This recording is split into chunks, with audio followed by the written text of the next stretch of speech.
Hello everyone, আজকে এই ভিডিওটা শুধুমাত্র তোমাদের জন্য।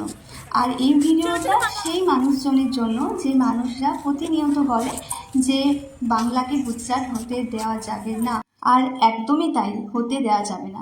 তো আমি জানি যারা এটা বলে তারা কখনো গুজরাট বা আহমেদাবাদ গুজরাটের আসেনি। আর আজকে এই ভিডিওটা তাদের জন্য। আমি আজকে তোমাদের প্রায় 30 কিলোমিটার দেখাবো যে আহমেদাবাদ, অর্থাৎ আহমেদাবাদের রাস্তাঘাট চারপাশ। তো এসো, চলো আজকে ভিডিওটা তোমাদের জন্য, আমার সকল বন্ধু বান্ধবদের জন্য। আর এখানে জানো তো, দেখতে পাচ্ছ কত সুন্দর ফুল, এগুলো হলো চেরি ব্লসম, আমার খুব ফেভারিট। এখানে অনেক জায়গায় ইয়েলো কালারেরও চেরি ব্লসম আছে, আর এখানে বেশি পিঙ্ক কালারের চেরি ব্লসমটাও দেখা যায়। আর দেখো এগুলো রাস্তাঘাট, আমি একটু স্পিড বাড়িয়ে দিয়েছি কারণ অনেকটা বড় হয়ে যেত। আর সত্যি কথা বলতে রাস্তাঘাটগুলো খুব সুন্দর সাজানো গোছানো। এটা যে এসেছে বা যারা থাকে তারাই বলতে পারবে। আর তোমাদেরকে আমি ভিডিও দিলাম, এটা পুরো 35 কিলোমিটার। আমাদের একটা জায়গা যাওয়ার ছিল, আমরা একটু এদিক ওদিক করে গেছি। আর দেখতে পাচ্ছ রাস্তাটা কতটা সাজানো গোছানো। এটা হলো এয়ারপোর্ট রোড আহমেদাবাদের।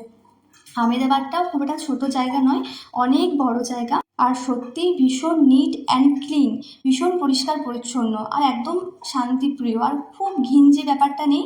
যারা এসেছো তারাই জানো, বা যারা এসেছে তারা জানে বা থাকে তারা জানে। আমরা নিজেরাও জানি না এখানে আর কটা দিন থাকবো, কারণ ওর এখানে আসা 2 বছর হয়ে গেল, এবার হয়তো অন্য কোথাও যাবে। আর আমরা একটা জায়গা যাওয়ার ছিল, তাই ভাবলাম তোমাদেরকেও চারিপাশটা দেখাই। তোমরা দেখতেই পাচ্ছ কতটা সুন্দর জিনিস দিয়ে সাজানো গোছানো।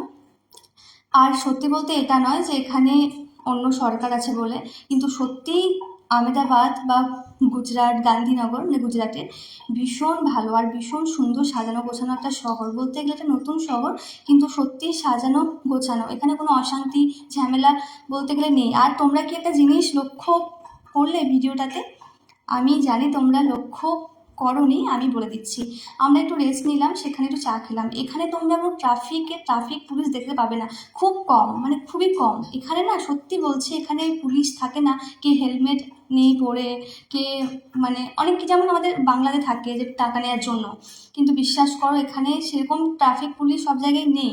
এটা ঠিক না, বাট এখানে রাস্তাঘাট অনেকটা বড় বড়, তাই সমস্যা হয় না। এই যে আমাদের গান্ধীজির আশ্রম। আর অনেস্টলি এখানে আমার যাওয়ার কোনো ইন্টারেস্ট নেই, শুধু আমার নয়, আমার হাজব্যান্ডেরও এখানে যাওয়ার কোনো ইচ্ছা নেই। আমাকে প্রায় লোক জিজ্ঞেস করে, মানে প্রায়জন জিজ্ঞেস করে যে তোমরা গিয়েছো গান্ধীজির আশ্রম? তো আমি বলেছি না, আমি যাইনি, আসলে আমার যাওয়ার ইচ্ছা নেই। দেখলে একটা মন্দির ছিল কত সুন্দর। আর এখানে না নানা কালারের কাগজ ফুলের গাছ আছে, অরেঞ্জ কালারের, আমি যেটা কোনোদিন দেখিনি। আর এত সুন্দর সাজানো গোছানো, এই দেখো দেখতেই পাচ্ছ। আর সত্যি কথা বলতে গেলে কি বলবো, এখানে না ওই যেমন পলিটিক্যাল পোস্টার নেই বলতে গেলে। আর রাস্তাঘাট তো দেখতে পাচ্ছ, মানে মনে হচ্ছে হয়তো নিজে হাতে করে কেউ সাজিয়েছে। আর সামনে একটা মন্দির দেখলে।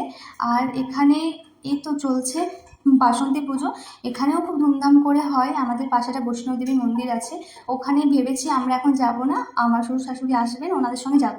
আর এই দেখো বাসন্তী পুজোর একটা র্যালি হচ্ছিল, বেশ ভালো লাগলো, অনেক মানুষজন। আর এটা কিন্তু প্রায় অনেক রাতের ভিডিও, মানে সন্ধ্যাবেলার ভিডিও নয়। আমরা বাড়ি থেকে বেরিয়েছিলাম 8টা নাগাদ, প্রায় 30-35 কিলোমিটারের ভিডিও এটা। তারপর আমাদের যেখানে যাওয়ার ছিল, আমাদের ডেস্টিনেশন, তোমরা দেখতেই পাবে, তোমরা নামও শুনেছ। আর সত্যি কথা বলতে গেলে আমি একটাই বলবো কথা, এটা এই জন্য নয়। আর এই দেখো কত সুন্দর না, এটা হলো সাবরমতী নদীর ব্রিজ। আর আমরা কোথায় যাব সেটা হয়তো অনেকজন গেস করতে পারছো, বা হয়তো অনেকজন গেস করতে পারছো না। হ্যাঁ, কি বললাম যেন, এই নয় যে আমি বাংলাকে কোনোভাবে ছোট করছি। আমাদের দেখে খুব খারাপ লাগে যে অন্য স্টেটগুলো কতটা এগিয়ে যাচ্ছে, কতটা সুন্দর পরিষ্কার পরিচ্ছন্ন রাস্তাঘাট হচ্ছে, সাজানো গোছানো, কিন্তু আমাদের বাংলাতে সেভাবে কিচ্ছুই হচ্ছে না। তো যাই হোক, হবে হয়তো। আমরা পৌঁছে গেছিলাম রিভার ফ্রন্ট ফ্লাওয়ার পার্ক। আর এখানে আছে সেই ফেমাস, কি বলতো, ফেমাস অটল ব্রিজ। এটা আমরা হয়তো ভিডিওতে অনেকবার দেখেছি, নিউজে, তারপর নানারকম ভিডিওতে, রিলসে। তো এটা হলো অটল ব্রিজ, এতটাই সুন্দর, বিশ্বাস করো, সাবরমতীর উপরেই অটল ব্রিজ। কি সুন্দর ফুরফুরে হাওয়া। তখন কিন্তু বাজছে প্রায় 10টা, কত মানুষজনের ভিড় দেখো। আর এখানে একটা ফ্লাওয়ার পার্ক আছে, শুধু ফ্লাওয়ার পার্ক নয়, আছে নানারকম লাইট শো, মানে নানারকম লাইট, খুব সুন্দর। আর আমার তো এই কী বলবো, অটল ব্রিজটা খুব ভালো লেগেছে। আমি এটা শুনেছি, দেখেছি, বাট সত্যি খুবই সুন্দর। সব শেয়ার করবো তোমাদের সঙ্গে।